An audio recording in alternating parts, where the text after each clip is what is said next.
Good morning मित्र हो. पारंपरिक तर्कशास्त्रामधील संविधानाचा टॉपिक आपण सुरू केला होता. पाठीमागच्या व्हिडिओमध्ये आपण पाहिलं की संविधान म्हणजे काय, संविधानाचं स्वरूप कसं असतं, संविधानामध्ये विधाने, संविधानामध्ये पदे, या अनुषंगानं संविधानाची व्याख्या, संविधानाचं स्वरूप आणि संविधानाचं महत्त्व आपण पाहिलं. नंतरची जी संकल्पना आपण सुरू केली होती ती म्हणजे संविधानाचे नियम. आपल्या सर्वांना आठवत असेल, संविधानाचे नियम पाहत असताना एकूण 10 नियम आहेत असं मी म्हटलं होतं. त्या 10 नियमांचं वर्गीकरण जर आपल्याला जर करायचं म्हटलं तर पहिले 2 नियम हे व्याख्येमध्ये येऊन जातात. आणि मग व्याख्या करत असताना आपण असं म्हटलं होतं की संविधानात विधाने 3 असतात. हा पहिला नियम. त्या 3 विधानांमध्ये पहिलं जे विधान आपण आधार विधान म्हणून घेतलं की त्याच्यात साध्यपद येतं म्हणून त्याला साध्य विधान म्हटलं.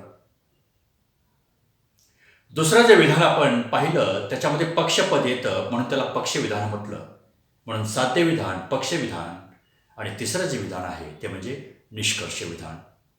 संविधानाचा हा पहिला नियम आपण पाहिला होता. विधानांच्या स्वरूपामध्ये आपण क्लासिफिकेशन केलं होतं आणि त्याची डेफिनेशन्स करत असताना असं आपण म्हटलं की ज्या विधानामध्ये साध्यपद येतं त्या विधानास साध्य विधान असं म्हटलं जातं. ज्या आधार विधानामध्ये पक्षपद येते त्या विधानाला पक्ष विधान असं म्हटलं जातं. आणि म्हणून किंवा अतएवच्या पुढे जे काही विधान आपण निष्पन्न करत असतो, निगमित करत असतो, त्याला आपण निष्कर्ष विधान असं म्हटलं होतं. म्हणून साध्य विधान, पक्ष विधान आणि निष्कर्ष विधान ही 3 विधाने संविधानामध्ये असतात असं आपण म्हटलं. विधानामध्ये पदे किती असतात? 2 असतात. विधान आणि संविधान. विधान हे एकच असतं आणि संविधानामध्ये 3 विधाने असतात. आणि विधानामध्ये पदे किती असतात तर 2 असतात. पहिलं पद की ज्याच्याविषयी काहीतरी आपल्याला बोलायचं आहे त्याला उद्देशपद असं म्हटलं जातं. आणि जे काही त्या पदाविषयी नवीन माहिती देतं किंवा जे बोललं जातं, सांगितलं जातं त्यास विधेयपद असं म्हटलं जातं. आणि म्हणून उद्देशपद आणि विधेयपद अशी 2 पदे विधानामध्ये असतात.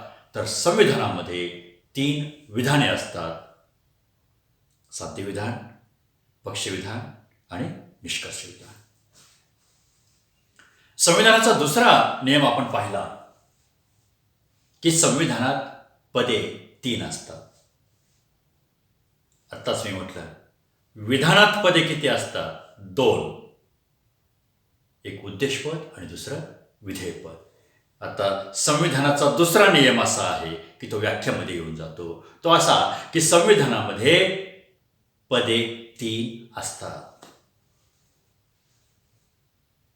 थोडंसं तुमचं उद्बोधन व्हावं म्हणून मी पुन्हा स्पष्टीकरण करतोय. हा भाग मी पाठीमागच्या व्हिडिओमध्ये सांगितलेला आहे, पण कंटिन्युटी आपल्याला पाठीमागच्या आणि आता जे काय चालणार आहे आणि पुढं जे काय आपण नियम पाहणार आहोत त्याच्यामध्ये यावी म्हणून थोडंसं मी पाठीमागं जातोय.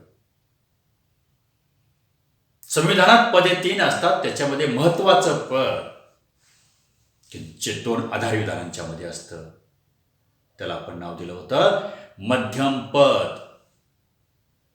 म्हणजे 2 आधार विधानांमध्ये जे समान पद असते त्यास मध्यम पद असं म्हटलं जातं. आणि हे मध्यम पद क्रमांक 1चं पद. 2 विधानांपासून जे निष्कर्ष विधान आपण निष्पन्न करतो त्या निष्कर्ष विधानाच्या उद्देश पदाच्या जागी जे पद येते त्याला आपण म्हटलेलं आहे पक्षपद. आणि निष्कर्ष विधानाच्या विधेय पदाच्या जागी जे पद येते त्याला आपण म्हटलेलं आहे साध्यपद. म्हणजे पदे किती झाली? 3. पहिलं मध्यम पद, दुसरं पक्षपद, तिसरं साध्यपद. हा संविधानाचा दुसरा नियम. संविधानाचा तिसरा नियम आणि चौथा नियम आपण पाहिला होता तो व्याप्तीच्या संदर्भामध्ये पाहिलेला होता. त्यासाठी व्याप्ती माहिती असायला पाहिजे. आणि म्हणून मग चतुर्वर्ग व्यवस्था त्याच्यामध्ये व्याप्ती आपण पाहिली होती. एक संकल्पना स्वतंत्रपणे पाहिली होती ती अशी की विधानांची चतुर्वर्गीय व्यवस्था जी तयार होते ती विधान परिमाणांपासून आणि विधान गुणांपासून सॉरी म्हणजे विभाजनाची दोन तत्वे असतात. त्या विभाजनाच्या दोन तत्वांमध्ये पहिलं जे तत्व आहे ते परिमाण तत्व. हे परिमाण तत्व एक सर्ववाची आणि दुसरं जे आहे ते अंशवाची. म्हणजे उद्देश पदाचा निर्देश ज्या परिमाणानं आपण करत असतो ते परिमाण म्हणजेच एकतर सर्व किंवा काही या परिमाणानं आपण विधानाची सुरुवात करतो. आणि विधेय पदाच्या पुढे जो गुण असतो म्हणजे क्रियापद असतं ते दोन प्रकारचं असतं. एक आस्तिवाची म्हणजेच होकारार्थी आणि एक नास्तिवाची म्हणजेच नकारार्थी. म्हणजे सर्ववाची विधाने, अंशवाची विधाने, अस्तिवाची विधाने, नास्तिवाची विधाने. पण याची परिमाण तत्व आधी घेऊन गुणतत्व नंतर घेऊन विधानं जी तयार होतात ती 4 विधानं तयार होतात. आपण पाठीमागं पाहिलेलं त्याच्यातला फक्त मी उल्लेख करतो. ते म्हणजे पहिलं परिमाण आणि पहिला गुण, पहिलं परिमाण आणि दुसरा गुण, दुसरं परिमाण, पहिला गुण, दुसरं परिमाण आणि दुसरा गुण. डायग्राम मी काढलेला होता, आता फक्त उल्लेख करतो. पहिलं जे विधान आपण केलं ते विधान सर्व अस्तिवाची विधान. दुसरं सर्व नास्तिवाची विधान. क्रमांक 3 अंश अस्तिवाची विधान. क्रमांक 4 अंश नास्तिवाची विधान. अरिस्टॉटलनं यालाच आद्याक्षरं दिली होती. ती आद्याक्षरं म्हणजे सर्व अस्तिवाची विधानाला ए असं म्हणायचं, सर्व नास्तिवाची विधानाला ई असं म्हणायचं, अंश अस्तिवाची विधानाला आय असं म्हणायचं आणि अंश नास्तिवाची विधानाला ओ असं म्हणायचं. म्हणजे ए ई आय ओ अशी 4 विधानं आपण पाहिलेली होती.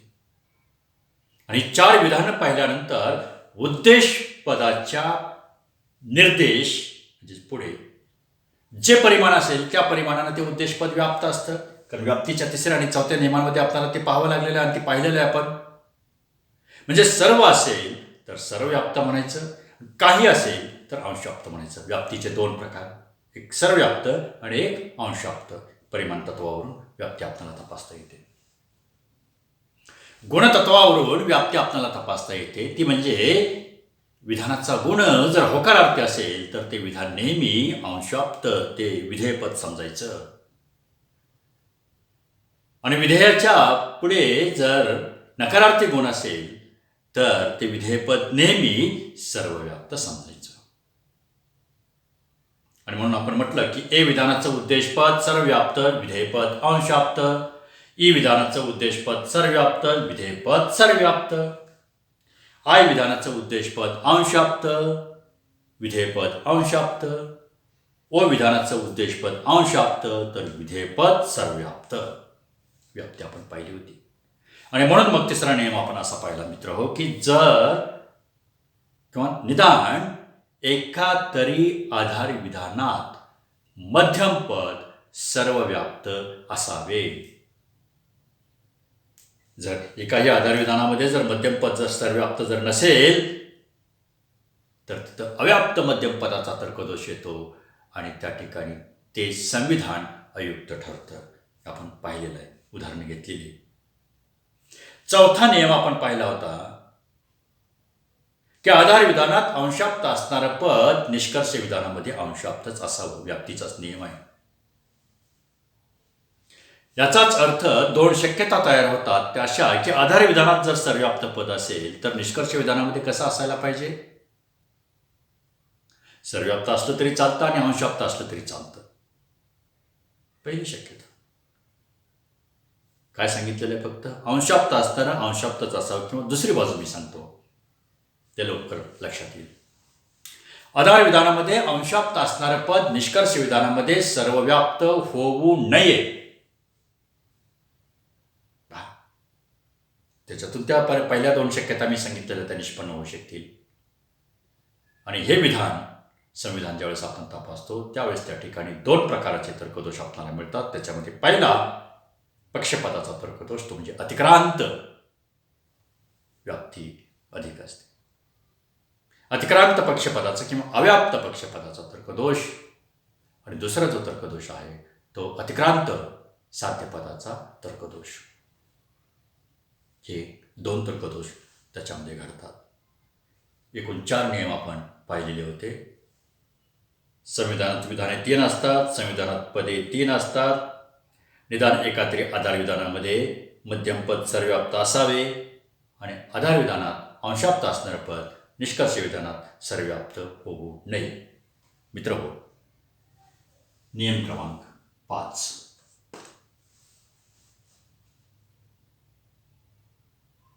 असा आहे, टायटल मी घेतो, 2 नास्तिवाची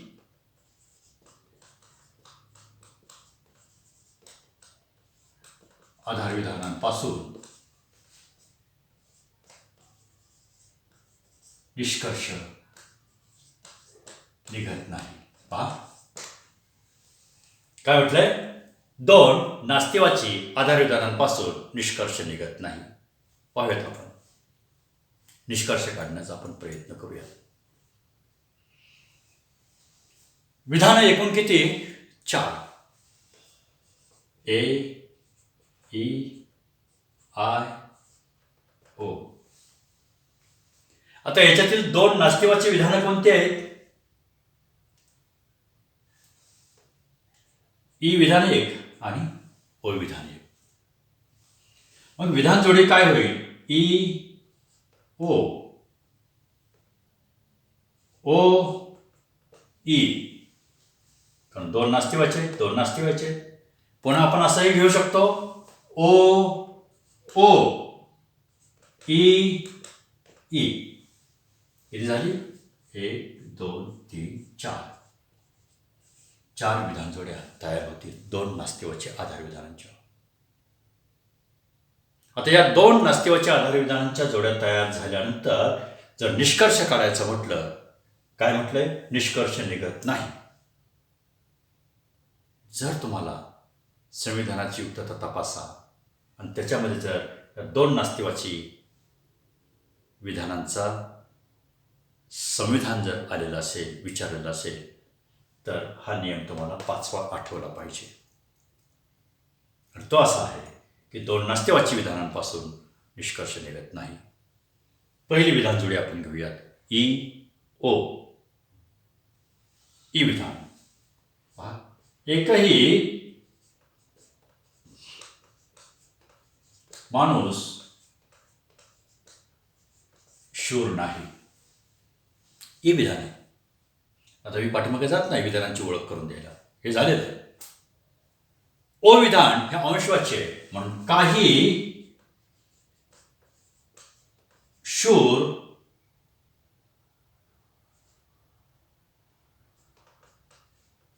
वानर नाहीत.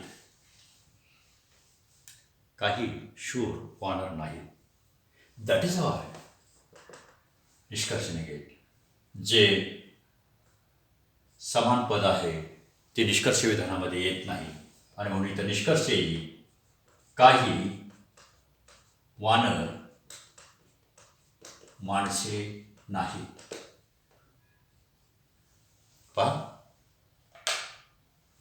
एकही माणूस शूर नाही, काही शूर वानर नाही, काही वानर माणसे नाही, हा निष्कर्ष आहे. शेवटचा मित्रहो, इथं पहिल्या विधानाचा ज्यावेळेस आपण विचार करतो त्यावेळेस एकही माणूस शूर नाही, याचा अर्थ असा आहे की माणसाचा आणि शूरपणाचा काहीही संबंध नाही. दुसऱ्या विधानामध्ये काही शूर वानर नाहीत, तसाच अर्थ आहे काही शूर जे आहेत ते वानर नाहीत, म्हणजे शूर या पदाचा वानर या पदाशी कसलाच संबंध नाही. आणि जर मग या पहिल्या आणि दुसऱ्या विधानामध्ये पहिल्या पदाचा दुसऱ्या पदाशी, पहिल्या पदाचा दुसऱ्या पदाशी संबंध जर नसेलच तर निष्कर्ष विधानामध्ये सुद्धा अशा प्रकारचा संबंध असणार नाही, हे आपण दाखवलेलं आहे. निष्कर्ष असा निष्पन्न केलेला आहे.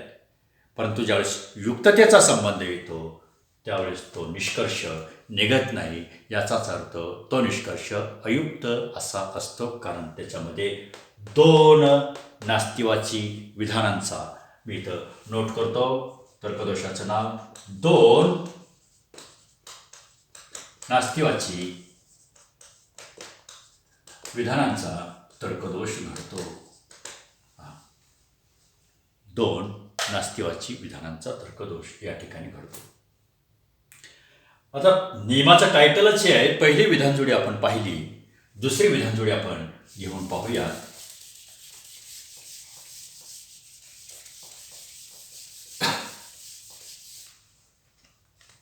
दुसरी विधानजोडी आहे ओ ई. विधान घेऊयात आपण. काही लांडगे कोल्हे नाहीत. ओ विधान झालं. आता ए विधान घेऊयात. एकही बैल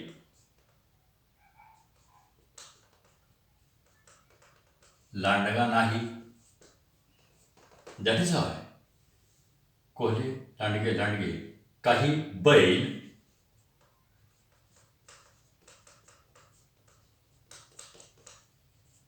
कोल्हे नाहीत. मित्रांनो, पहिल्या ओ विधानामध्ये, कारण हे ओ विधान आहे, हे ई विधान आहे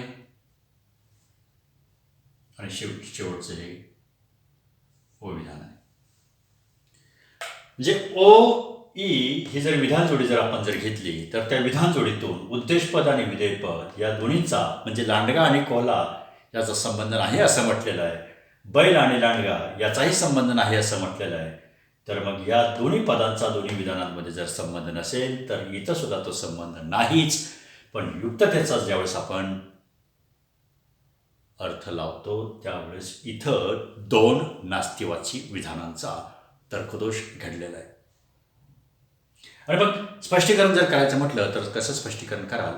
स्पष्टीकरण करून आपण या ठिकाणी थांबूया की दिलेल्या संविधानात निगमित केलेला निष्कर्ष अयुक्त असा आहे. युक्तता तपासायची म्हटल्यानंतर युक्त आहे की अयुक्त आहे हे सांगणं काम आहे, म्हणून अयुक्त असा आहे आपण म्हटलं. कारण संविधानात दोन नास्तिवाची विधानांचा तर्कदोष घडलेला आहे. उत्तर आपलं पूर्ण झालं, पण थोडंसं स्पष्टीकरण पॅरेग्राफ करून करायचं असं. ते दिलेल्या संविधानात पहिल्या विधानात लांडगा आणि कोल्हा याचा संबंध नाही असं म्हटलेलं आहे. दुसऱ्या आधार विधानात बैल आणि लांडगा याचाही संबंध नाही असं म्हटलेलं आहे.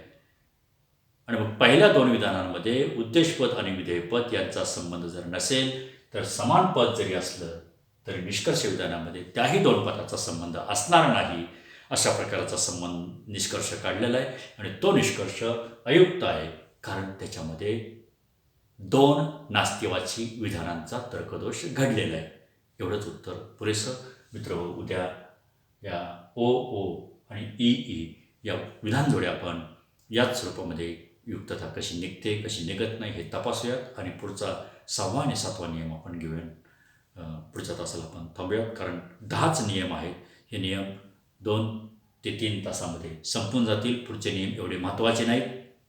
जे महत्त्वाचे नियम आहेत त्याच्यामध्ये 3रा आणि 4था हे पुढचे नियम एवढे महत्त्वाचे नाहीत. मी म्हटलं होतं की 5व्या नियमापासून निष्कर्ष निघत नाही, निष्कर्ष निघतच नाही, त्याच्यामध्ये तर्कदोष येतो.